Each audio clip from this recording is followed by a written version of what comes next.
Hello everyone. So today we are here and we are back with the important current affairs series from October month.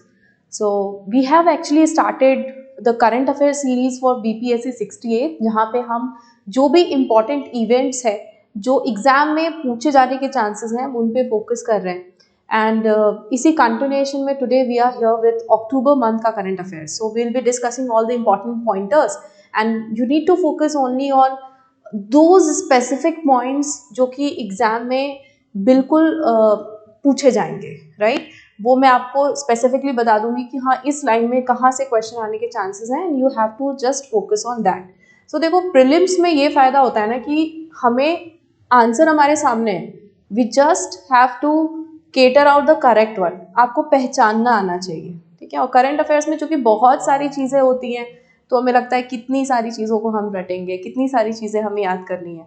But अगर आप अपने brain को इस तरीके से formulate कर रहे हो कि जब भी आप करंट अफेयर्स को देखो तो उसको बहुत ही ध्यान से देखो, क्योंकि जब एग्जाम हॉल में आप बैठे हो और वहाँ पे 4 ऑप्शन है ना, तो you will just get it in no second, right?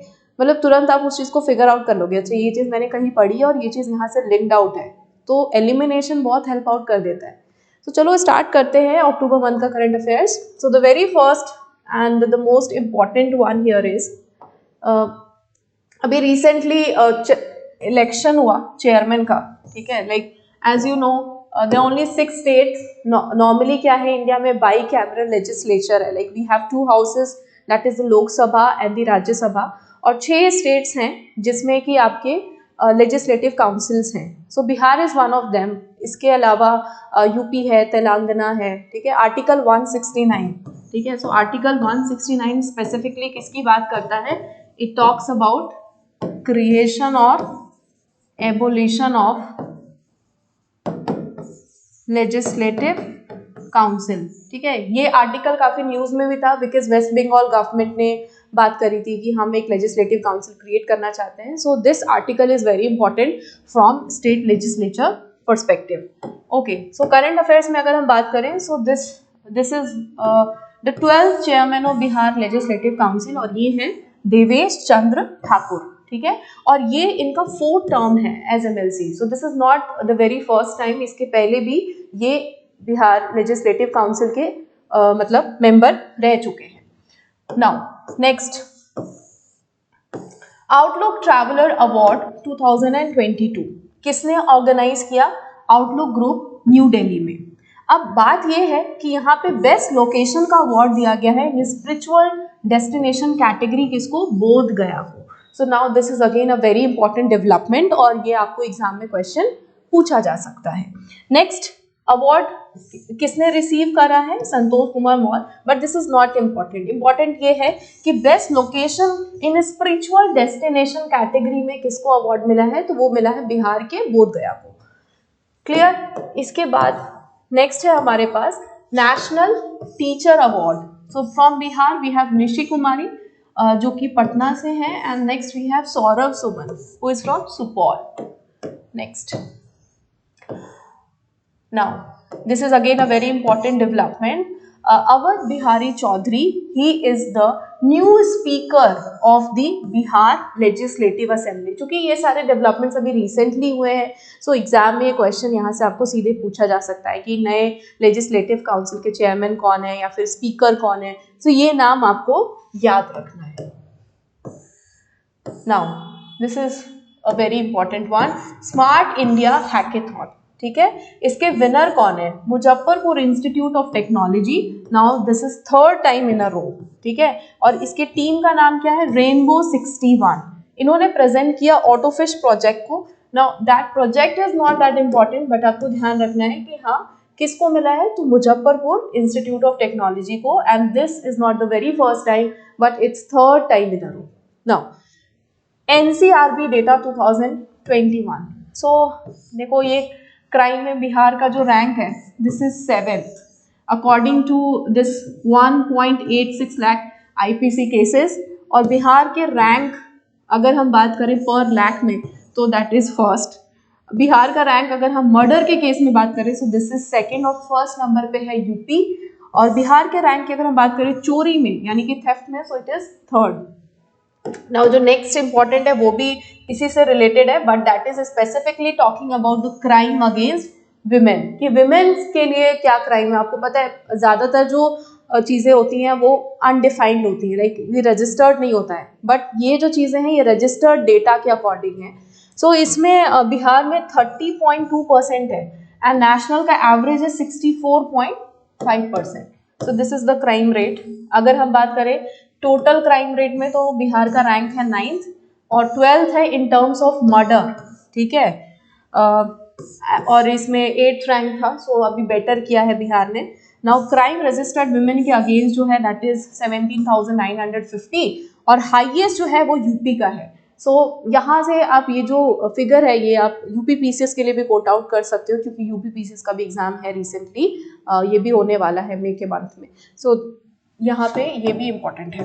Now Jyotirlinga Darshan train, अब देख सकते हो आप, स्टार्ट करा है इसको दरभंगा, स्टॉपेज है मुजफ्फरपुर में और Pataliputra junction to pick up the pilgrims, ठीक है। सो ये क्या चीज़ से रिलेटेड है या फिर इसकी स्टॉपेज क्या है ये आपको पूछा जा सकता है, प्लस विजिटिंग साइट्स के बारे में भी पूछा जा सकता है। अच्छा, सीधे सीधे कभी कभी क्या होता है ना कि गवर्नमेंट की कोई स्कीम्स होती है ना, तो उससे सीधे क्वेश्चन पूछ लेता है कि ये क्या चीज़ से रिलेटेड है या फिर ये ऑपरेशन क्या चीज़ से रिलेटेड है। So we have a operation that is operation clean up. So clean up में देखो ऑप्शन में क्या आ जाएगा, सैनिटेशन से रिलेटेड पूछ लेगा या फिर आपको सीवेज या फिर गार्बेज से रिलेटेड पूछ लेगा। और अगर आपको नहीं पता है ना, आप उस पॉइंट ऑफ टाइम पे एग्जाम में बैठ के तुक्का नहीं लगा सकते कि अच्छा क्लीन अप का मतलब सफाई से रिलेटेड होगा। सो बेसिकली क्या है ये, this is to make the image of Bihar police clean, ठीक है। बिहार पुलिस की जो एक इमेज बनी हुई है उसको क्लीन करने के लिए we have operation clean up. Now Ramchandra Manjhi, so एक फोक डांस है और उसके बहुत ही इम्पॉर्टेंट जो प्रोपोनेंट है वो है आपके रामचंद्र मांझी। ही रिसेंटली पास्ड आउट और इसलिए ये काफ़ी इम्पॉर्टेंट है आपके एग्जाम के लिए, because he was one of the prominent person from Bihar. कहाँ से थे ये, छपरा से थे और इनको ऑनर दिया गया है पद्मश्री अवार्ड 2021 में और इनको संगीत अकादमी अवार्ड भी दिया गया था 2017 में। तो ये आपको ध्यान रखना है। Now we have global literature teacher award, ठीक है। विनर हैं प्रोफेसर अरुण कुमार झा, ठीक है। और यहाँ पे आप देख सकते हो इनको लाइक वर्ल्ड पोइट्री अवार्ड भी इनको ऑलरेडी 2022 के लिए मिला था। Now recently archaeological atlas of Bihar has been unveiled, ठीक है। इसको किसने लॉन्च करा है, union culture secretary Govind Mohan ने। Now that is not important, ध्यान ये रखना है कि हाँ आर्कियोलॉजिकल एटलस जो है बिहार का वो लॉन्च हुआ है और इसके पहले कुछ आर्कियोलॉजिकल गैजेटरीज वगैरह भी लॉन्च हुई थी, but this is actually the atlas because Bihar is very important in terms of the archaeological sites and there because there so many remains over there, है ना। नालंदा यूनिवर्सिटी है उसके ऊपर भी काफ़ी ज़्यादा एक्सकेवेशंस वगैरह चल रहे हैं, ठीक है। Like there so many beautiful places जिसको कि डेवलप करके बहुत सारी चीज़ों के बारे में पता लगाया जा सकता है। So historically it's one of the important place. So उसके ऊपर एक एटलस रिलीज करी गई है and if you want to know more about that then you can have copy of that और आप अच्छे से इसको देख भी सकते हो। Now we have rural solar light scheme, ठीक है। बहुत इंपॉर्टेंट स्कीम है ये क्योंकि इसमें बोला गया है कि 10 स्ट्रीट लाइट्स लगाएंगे हम हर एक वार्ड में, ठीक है। मतलब यू वांट टू ग्लोरीफाई, है ना, अच्छे से काफ़ी ब्यूटीफुल और प्लस लाइट तो बहुत इंपॉर्टेंट है।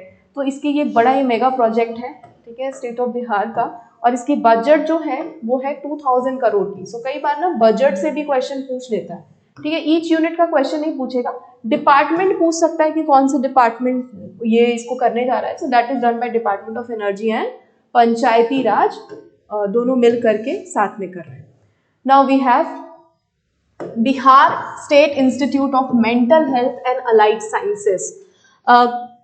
एक इसका भी सेक्शन है, ठीक है, कि जो भी इम्पोर्टेंट इंस्टीट्यूट्स हैं या फिर जो भी इम्पोर्टेंट प्लेसेस हैं या फिर अगर किसी इंस्टीट्यूट में कुछ इम्पोर्टेंट डेवलपमेंट हुआ है, जिससे से पहले भी मैंने लेक्चर्स में आपको बताया था कि there are certain developments that happen in Muzaffarpur या फिर और भी प्लेसेस में कुछ यूनिवर्सिटीज़ में नई नई स्कीम्स या फिर नए नए टेक्नोलॉजीज लाई गई हैं। सो अभी रिसेंटली मेंटल हेल्थ को लेकर के एक इंस्टीट्यूट स्टार्ट हुआ दैट वाज इनॉग्रेटेड इन कोलीवार आरा, और 2017 में इसका फाउंडेशन जो है वो रखा गया था। Now next important we have Bihar poultry एक्वाइड एक्सपो 2022, ठीक है, दिस वाज स्टार्टेड एट ज्ञान भवन जो कि गांधी मैदान में है, और इसके चीफ गेस्ट ये इंपॉर्टेंट पर्सनालिटीज एंड डिग्निटरीज थे। Now that is not important actually. अब हम बात करते हैं research in the field of gender equality. अब देखो यहाँ से क्या क्वेश्चन आ सकता है, क्वेश्चन पूछेगा कि अभी रिसेंटली बिहार में एक रिसर्च किया गया फॉर जेंडर इक्वालिटी, इसमें बिहार ने किसके साथ पार्टनरशिप करा है। वहाँ पे 4 ऑप्शंस होंगे, वर्ल्ड बैंक, IMF, ठीक है, ADB, या फिर आपका this is UNFPA। So what is UNFPA? United nation for population fund, या फिर मिनिस्ट्री ऑफ स्टैटिस्टिक्स। मतलब they want you to know कि आपको क्या पता है कि हाँ ऐसा कुछ डेवलपमेंट हुआ है, या फिर तो वो बॉडीज के ऊपर क्वेश्चन पूछेंगे। सो अनुराग नारायण सिन्हा इंस्टीट्यूट है सोशल स्टडीज का, वो मिल करके UNFPA के साथ ये जेंडर इक्वालिटी के ऊपर ये अपना डेटा तैयार कर रहे हैं, ठीक है। So next again mouth catfish, जब भी कोई नई स्पीशीज या फिर कोई नई चीज पाई जाती है तो वो भी एग्जाम में पूछता है, लाइक सिविल सर्विसेज में this is one of the favourite area जहाँ बच्चे फिर कंफ्यूज हो जाते हैं कि अब क्या हमें अफ्रीका या फिर हर जगह में क्या नया फ्लोरा फाउना डेवलप हुआ है वो भी क्या याद करना पड़ेगा। बट नहीं, ऐसा नहीं है। The few thing that are in news, अगर आप उसको देख रहे हो, आपकी नज़रों के सामने से जा रहा है, तो वो आपके लिए एक एज लेके आता है, क्योंकि एग्जाम में आपको क्या करना है, आपको सिर्फ उसको एलिमिनेट करना है। So prelims is all about a smart guess, smart and you can say elimination के साथ, और वो एलिमिनेशन तभी आएगा जब आपके पास राइट नॉलेज है, प्लस राइट एटीट्यूड है एंड राइट एप्टीट्यूड है। और वो चीज़ का एक ही है, मेहनत करो। Like there is no substitute of hard work, but that should be supplemented with smart work. So what is this mouth catfish? So देखो ये बिहार के हरहा रिवर में पाई गई है। दिस इज क्यों है ये, मतलब इतना चर्चा में क्यों है, क्योंकि ये कार्निवोरस फिश है, और ये this is a threat to many aquatic organism. तो इकोसिस्टम जो है ना उसको वो कहीं ना कहीं aquatic इकोसिस्टम को ये खराब कर सकती है, डिसबैलेंस कर सकती है। So that's why it is something which is of concern, और ये थोड़ा सा न्यूज में ज्यादा था, तो हो सकता है यहाँ से क्वेश्चन आपको पूछा जाए। नेक्स्ट, बिहार डिक्लेयर्ड नक्सल फ्री, ठीक है। सो 32 साल के बाद बिहार को डिक्लेयर कर दिया गया है नक्सलाइट फ्री, और ये भीमबंद एरिया जो है, ठीक है, और एक चक्राबंद एरिया है, this has been declared totally cleared off Naxalites. So ये भी इम्पॉर्टेंट है। Now we have Ashwasan campaign, ठीक है। अगेन ये स्कीम्स कैंपेन सीधे सीधे पूछ लेता है, आपको पता होना चाहिए कि ये क्या चीज़ से related. You can not just make a foul guess over there, है ना, कि अच्छा ये होगा या फिर वो होगा, वहाँ एग्जैक्टली आपको पता होना चाहिए, otherwise you will get negative marking. So Ashwasan campaign, now ये ट्यूबरकुलोसिस एराडिकेशन से रिलेटेड है। Now tuberculosis which is India को वर्ल्ड का कैपिटल भी बोलते हैं, और वेरी इंपॉर्टेंट है इसका एलिमिनेशन, बिकॉज इससे रिलेटेड एग्जाम में भी काफ़ी क्वेश्चन आता है, and this is actually a very chronic disease, है ना।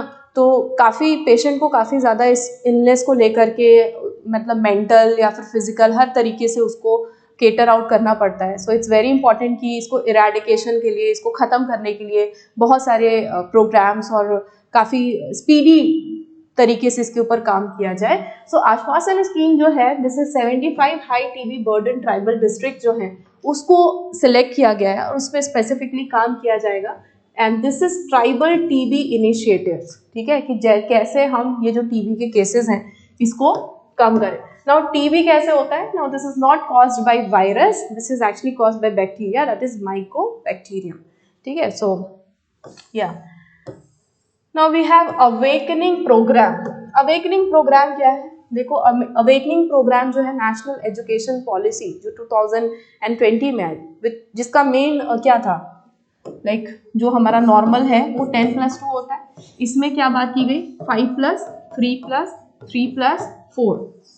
Not only this, there are so many changes in by this National Education Policy 2020, और इसको अभी फुल फ्लेजेड तरीके से लॉन्च करना बाकी है। सो बहुत सारे इसमें एडिशंस, सब्सट्रैक्शंस, अच्छा क्या सब्जेक्ट डालना है, किस लैंग्वेज को मैंडेटरी करनी है, या फिर what are the developments that we can actually put in. So ये अपने आप में इम्पॉर्टेंट है, right. So Parakh scheme that was also in news. So आप उसको भी देख सकते हो कि परख क्या है, उसका फुल फॉर्म क्या है. वो यूनिफॉर्मिटी लाने की बात कर रहा है कि पूरे इंडिया में हम एक यूनिफॉर्मिटी के साथ असेसमेंट को लेकर के आए, ताकि कहीं पे भी ऐसा ना हो कि कहीं पे पार्शियलिटी हो रही है. एक कॉमन स्केल होना चाहिए जिसमें कि सारा डेवलपमेंट होगा. So yeah this is actually related to awakening program. किससे रिलेटेड है? Development of child as per the new education policy 2020. Okay, अब है हमारे पास पीएम प्रणाम. पीएम प्रणाम क्या है? This is to reduce the use of chemical fertilisers and to bring down the subsidy burden. Now what is the full form? Full form भी पूछ सकता है, सीधे भी पूछ सकता है कि पीएम प्रणाम क्या चीज से रिलेटेड है? सस्टेनेबल डेवलपमेंट गोल्स के लिए है, या फिर टूरिज्म सेक्टर के लिए है, या फिर फर्टिलाइजर्स, केमिकल फर्टिलाइजर्स को कम करने के लिए. So you have to be very specific with this schemes and this policies of the government, क्योंकि नाम बड़े अलग होते हैं और उनका जो एक्चुअल इनिशिएटिव होता है ना, वो बिल्कुल ही डिफरेंट होता है मेनी अ टाइम्स. और एग्जामिनर ना उसी चीज के ऊपर फोकस करता है. उसको लगता है कि हाँ, बच्चा जो है उसको पता है कि हाँ, अगर ये चीज से रिलेटेड है तो वो नाम से रिलेटेड ढूंढेगा और वो टिक मारेगा. बट वहां पे दिमाग नहीं लगाना होता है. आपको पता है तो आप उसको गेस करो, नहीं पता है तो just leave it if it's negative marking. क्योंकि देखो 150 क्वेश्चंस आने हैं, ऐसा तो नहीं है कि आपको 150 के 150 करने हैं. So you have to make a calculative guess. Paper जब आपकी नजरों के सामने है, आप देखो उसको 4 बार में सॉल्व करो. पहली बार में just solve all the questions that you know, you are very thorough कि हाँ, ये चीजें मुझे पता है, आप उसको टिक करो. देन सेकेंड राउंड में आप उसमें लगाते चलो कि कहाँ पे चीज़ें जो है वर्कआउट नहीं कर रही हैं, या फिर मुझे ऐसा लग रहा है कि इसमें 50-50 तो अपना काम बन जाएगा. सो एटलीस्ट 60 क्वेश्चन ऐसे होंगे जो कि आपको सीधे सीधे आते होंगे. 40 क्वेश्चन पे आप 50-50 लगा लो, कम से कम उसमें से 40 में से 30 तो सही करोगे. सो एनी हाउ आपके पास लेवरेज है कि आप 20 क्वेश्चन 25 क्वेश्चन छोड़ के आ सकते हो. मतलब जिसको बिल्कुल ही नहीं आइडिया, उसको छोड़ देना ही समझदारी होता है, रादर देन कि उसमें ब्लाइंड गेस लगाना या फिर तुक्का मारना, क्योंकि वो फिर आपको कहीं ना कहीं नेगेटिव्स में लेके जाएगा और आपके पॉजिटिव्स को भी डाइजेस्ट कर सकता है. So you have to be very specific when you are solving prelims, and it's all about practice and more knowledge acquisition. ठीक है, तो फुल फॉर्म ध्यान रखना है. This is PM promotion of alternative nutrients for agriculture management. ठीक है जी. सो yeah, that was all about from the current affairs, specifically from October month. इसमें हमने बिहार के जो भी important developments थे उसको discuss किया. We also discussed few schemes, and in 1 or 2 days I'll be back with November के important current affairs को, so उसको हम discuss करेंगे. So keep learning, and if you are thinking कि हाँ कुछ important point है जो कि मुझे नहीं पता, you can just jot it down. अपनी कॉपी में हाथ के हाथ नोट कर लो और it will help you out last time revision में, क्योंकि वो फिर 1 गो में आपको देखना होता है करंट अफेयर्स को. ठीक है, so thank you so much and wish you all the best. Thank you.